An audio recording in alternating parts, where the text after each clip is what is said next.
I'm CardlinAudio, and I stream over on Twitch under the same name. Come chill with me, yeah? Thanks. Enjoy the audio. I can't remember the last time I ventured out to this part of the city. In fact, I don't think I've ever escorted you here. It is quite a far distance from your estate, so it's a good thing we thought to be on our way early. I agree. It does resemble where you have your own business holdings, though the feel is rather different. Almost as if two books had identical covers, but concealed stories that are nothing alike. There's an abstract feeling about the place. I don't quite have the words to describe it myself. Well, perhaps I'll have figured it out after we've spent more time here.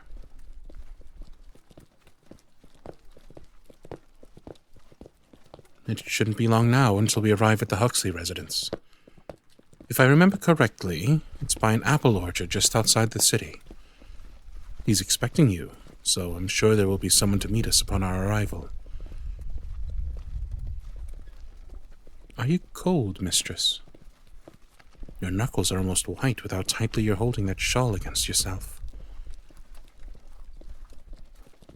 Oh, just anxious. There is no need to worry yourself. I'm sure all will be well. At least I hope it will be so. It appears we've arrived. Are you ready, mistress? You understand you truly do not have to go through the meeting if you've changed your mind about this. I can simply go in myself, offer an excuse, and... All right. As long as you're certain. Well then, let's go. No, allow me. I'll climb down first. That's better. Now, your hand. There we are.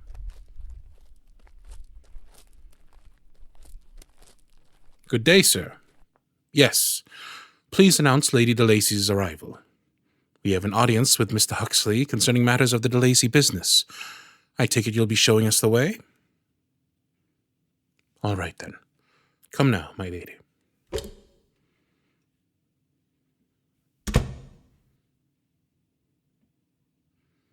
Ah, here we are. Mr. Huxley, I am Alistair Cardlin, Lady de Lacy's personal butler. But please, Cardlin is fine. My lady, please allow me to introduce to you Mr. Edmund Huxley and his son, Nicholas Huxley. Gentlemen, I present the Lady de Lacy of the de Lacy Mining Company. Thank you for welcoming us into your home.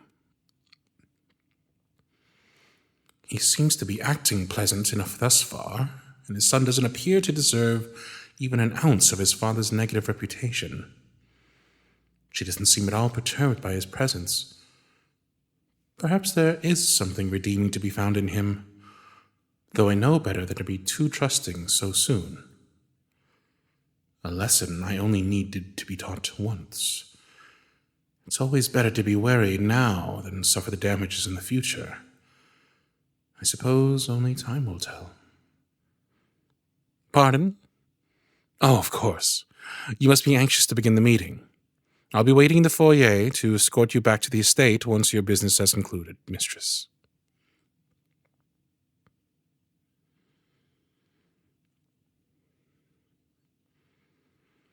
They've been in there a good while now. Nearly an hour. I wonder what could be taking so long. I do hope everything is all right. More importantly, I hope that she's okay. I know my mistress is strong and has always held her own, but I worry this situation may be slightly above her, especially involving a man like Huxley in this. There's a good chance of this becoming more than she can handle. If she would only allow me... No. I know better than to think about that. Oh, It looks like they've finished. But no, something isn't right. She's not at all herself. She seems unnerved. And the look on Huxley's face, like a snake coiled around a mouse. His son appears almost as unnerved as my mistress. I don't think I've ever seen her like this. I'll have to find out what was said. Thank you, Mr. Huxley and young Mr. Huxley. I believe Miss DeLacy will be in contact again soon. Thank you again for your hospitality, and a good day to you both. Are you all right, mistress? Still no response.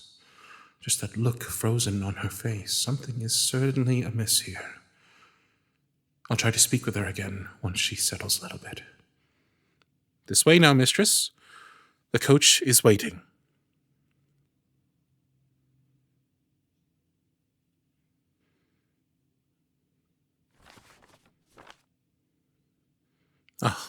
Good evening, Miss Ainsley.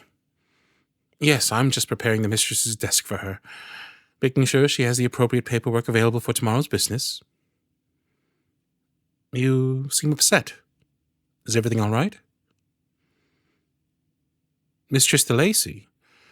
Well, no, I haven't spoken to her since escorting her home from the meeting with Mr. Huxley. She seemed rather unsettled, so I left her some space to herself. Has anything happened? She's refusing to leave her chambers, or to even allow any of the staff to come inside. Refusing to eat as well. No, I'm not surprised. She was definitely not in the best of spirits after the meeting, and I fear something may have been said to upset her. Yes, this is rather unusual behavior for her. No need to be alarmed, though. I'm sure she'll have composed herself by tomorrow. But, I believe it would be a good idea for you and the other ladies to stay out of the halls around her chambers for tonight. I imagine she'd appreciate some peace and quiet. Of course.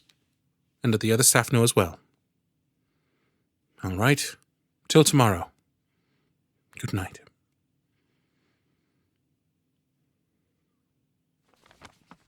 There must be something in these documents that can explain why my mistress is so upset.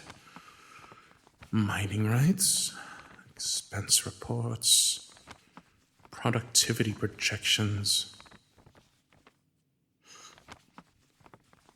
a marriage contract.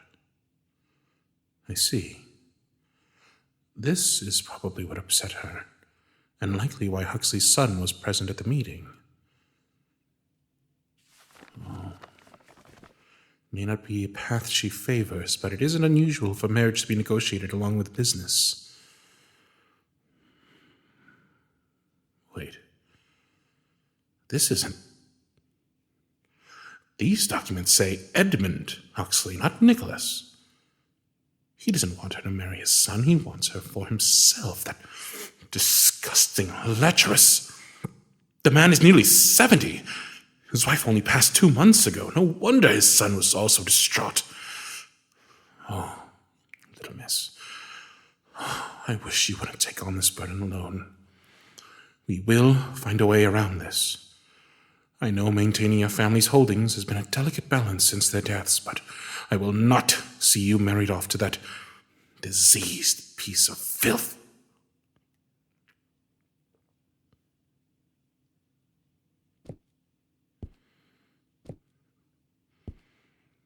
Now that's odd. I could have sworn I heard... Is she crying? No, this just won't do.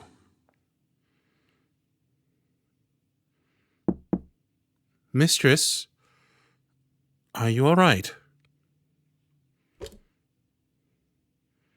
No, I won't go away.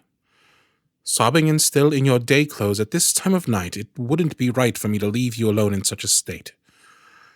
I haven't seen you upset like this since shortly after your parents were no longer with us. Breathe deeply now. There you are. That's better. Now tell me, my lady, what was said to you at that meeting? You haven't been yourself since. You don't wish to speak about it. Well, I will accept that for now. But as for how you're feeling, there's much to be done about that. Look at me. I said, look at me. There she is. So much can be seen in those eyes of yours. Uncertainty, fear, maybe a touch of sadness. But even then, there's something that overpowers all of that. I see in them a hunger, a desire to relinquish every last ounce of your power to me, to forget about the world and be immersed in something more instinctual, even if just for a short time. I know that what you need right now is to be broken down and built up once again in the most delicious of ways. So, what do you say, little miss?